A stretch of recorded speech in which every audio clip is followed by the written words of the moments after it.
UPSC Bharat की सबसे कठिन परीक्षाओं में से एक मानी जाती है ना।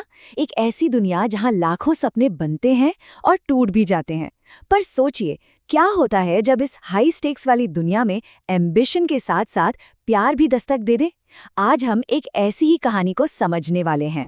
ये कहानी ना एक सपने से शुरू होती है। वही सपना जो हम में से बहुतों ने कभी ना कभी देखा होगा। जब कोई पूछता था बड़े होकर क्या बनोगे, तो इस कहानी की हीरोइन एंजल का एक ही जवाब होता था, कलेक्टर। और यही बचपन का सपना, यही एम्बिशन उनकी पूरी जिंदगी की कहानी की नींव बनने वाला था। तो चलिए कहानी शुरू करते हैं। तारीख थी 17 अक्टूबर 2017। गिरीश नाम के एक यूपीएससी एस्पिरेंट का एक आर्टिकल छपता है और उसी दिन उनके इनबॉक्स में एक ऐसा ईमेल आता है जो सब कुछ बदलने वाला था। देखिए, बात शुरू तो एक सिंपल सी तारीफ से हुई। एंजल ने लिखा, आपका आर्टिकल पढ़ा, बहुत अच्छा था। लेकिन कुछ ही देर में बात खुल गई। उन्होंने अपनी परेशानी बताई कि वो भी यूपीएससी की तैयारी कर रही हैं, 2 बार प्रीलिम्स में फेल हो चुकी हैं और कुछ समझ नहीं आ रहा। बस यहीं से एक कनेक्शन की शुरुआत हुई। अब यहाँ से कहानी एक दिलचस्प मोड़ लेती है। गिरीश, जो खुद एक एक्सपीरियंस्ड एस्पिरेंट थे, उन्होंने फोन पर एंजल को गाइड करना, मतलब मेंटोर करना शुरू कर दिया। और उन्होंने कुछ ऐसे गोल्डन रूल्स बताए जो सच कहूं तो किसी भी यूपीएससी एस्पिरेंट के लिए गेम चेंजर साबित हो सकते हैं। तो क्या थे ये नियम? चलिए देखते हैं। पहला और सबसे जरूरी नियम, ये जानो कि क्या छोड़ना है। मतलब किताबें ज्ञान बढ़ाने के लिए नहीं, एग्जाम क्रैक करने के लिए पढ़ो। दूसरा, एनसीईआरटी को कभी भी हल्के में मत लो। वो आपकी तैयारी की फाउंडेशन है, नींव है। तीसरा, और शायद आज के जमाने का सबसे मुश्किल नियम, स्मार्टफोन से दूरी।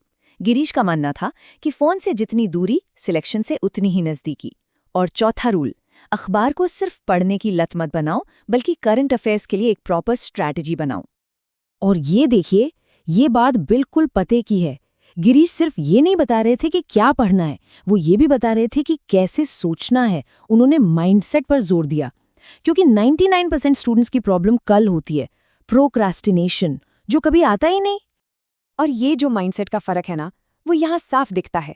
कॉलेज का पेपर खराब हो तो दोस्तों को खुलकर बोल देते हैं, यार बकवास गया।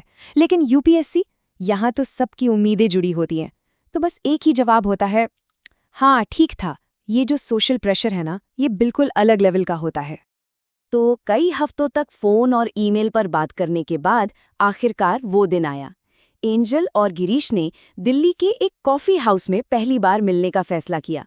और यहीं से इस वर्चुअल मेंटरशिप ने एक रियल लाइफ मोड़ लिया। और पहले मुलाकात में ही कनेक्शन बन गया। गिरीश का पहला इंप्रेशन क्या था एंजल को देखकर? ऐसा लगा जैसे स्वर्ग से कोई परी जमीन पर उतर आई हो। जाहिर है, ये सिर्फ एक मेंटर मेंटी मीटिंग नहीं रह गई थी। शायद ये लव इट फर्स्ट साइट था। उनकी पहली बातचीत वो भी काफी इंटरेस्टिंग थी। वो एम्बिशन, विमेन एम्पावरमेंट और इक्वालिटी जैसे सीरियस टॉपिक्स पर बात कर रहे थे। इससे पता चलता है कि उनका कनेक्शन सिर्फ सतही नहीं था, बल्कि एक इंटेलेक्चुअल लेवल पर भी था। लेकिन फिर एक छोटा सा मजाकिया पल आया। एंजल ने एक मुहावरा इस्तेमाल किया और गिरीश ने उन्हें मजाक में ठीक किया। बस उस एक हंसी ने दोनों के बीच की सारी झिझक मिटा दी और यहीं से उनकी केमिस्ट्री की असली शुरुआत हुई। तो अब यहाँ कहानी के सेंटर में एक बड़ा सवाल खड़ा हो जाता है। एक तरफ है यूपीएससी की पढ़ाई का जबरदस्त प्रेशर और दूसरी तरफ है एक दूसरे के लिए बढ़ती हुई फीलिंग्स। क्या ये दोनों चीजें एक साथ चल सकती हैं? इस प्रेशर को समझने के लिए जरा इस नंबर को देखिए, 5 लाख। लगभग इतने लोग यूपीएससी प्रीलिम्स परीक्षा में बैठते हैं।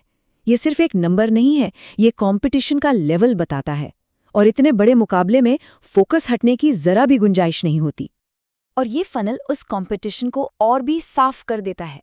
देखिए, 5 लाख लोग अप्लाई करते हैं, लेकिन मेंस के लिए क्वालिफाई कितने करते हैं? सिर्फ 12,000, मतलब करीब 2.4%।